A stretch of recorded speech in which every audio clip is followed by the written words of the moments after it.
captured the thought nicely in their recent editorial headline, "Wetlands didn't kill the economy."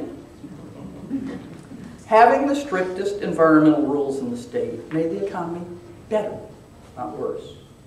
Having a strong comp plan and slow growth made Martin County a good place to live. That's why you came here, and so many others did. If you were to make the same statistical comparison today, Martin County would look even better. We're being told that because the housing bubble burst and left us with more unemployment and more foreclosures, we must pump up the housing bubble again by acting like the more laissez-faire counties acted.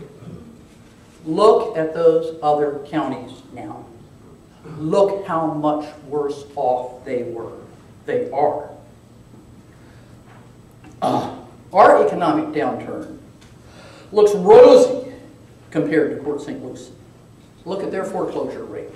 Look at their job losses in the last year. Look at their unemployment rate.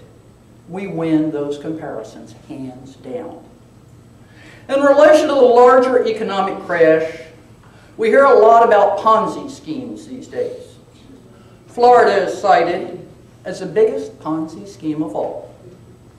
A lot of local governments bought into the idea that if we only grew fast enough, we could outrun the need to pay for growth. You're also hearing a lot on the national economic scene about a quote attributed, I think, to Freud. Insanity is doing the same thing over and over again and expecting different results. If ever there was a time that showed that what you did locally can make a difference, it's right now. Saying that we should do away with environmental regulations and growth management requirements after the development bubble burst is like urging banks to start giving more subprime loans. How do we know we were right in advocating better growth controls in Martin County? We know we were right because it worked better. We know we were right because most people would admit that environmental activism has made this place a better place to live. The challenge to those who disagree with us is to ask them to show us a place where it worked better. Show us where the Ponzi scheme worked. Show us a place in Florida that we can go and see and look at and feel the community, where we can look at the objective comparisons. Show us a place like that where the citizens never got out and fought to protect the future of their community. Show us a place like that where the government never adopted restrictions that might slow development.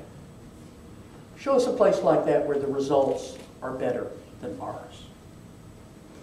You will hear from the pro-growthers that it is not the past environmental activism that bothers them. They support the comp plan. Did anybody ever run for office not supporting the comp plan? They want to protect the environment. The problem is the environmental extremists that now prevail. Their mythology says that the founders of the Martin County Conservation Alliance were wise and non-confrontational statesmen who worked things out without divisiveness. They weren't like the environmental extremists of today, like Maggy Hurchalla and Sally O'Connell and Donna Melton. Hogwash. I may be an extremist, but I can tell you that our early activists were too. I was there. They were confrontational, and they were loudly cursed by the pro-development group as environmental extremists. It is doubly ironic that the greenwashed bad guys who say they love the environment and the right kind of reasonable environmentalist and what makes Martin County so different are now setting out to undo all that has been done in the past to keep Martin County different. So the reason we're doing this is because we have made a difference and we can make a difference. But I would be the first to admit to you that it goes beyond reason. And there is emotion as well as logic.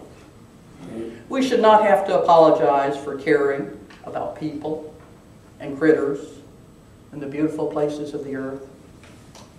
We do need to do our homework. We need to be intellectually honest. We need to be logical and practical. But we should never apologize for caring and for caring enough to try to do something about it. Marjorie Stoneman Douglas used to tell a story about being chastised by her father, the editor of the fledgling Miami Herald, when he sent her out as a young reporter. "Marjorie, I send you out on a news story and you come back with 2 sunsets and a sunrise." My sunsets and sunrises, not just my taxes and traffic in Martin County, are better and more beautiful because environmental activists risk being called extremists.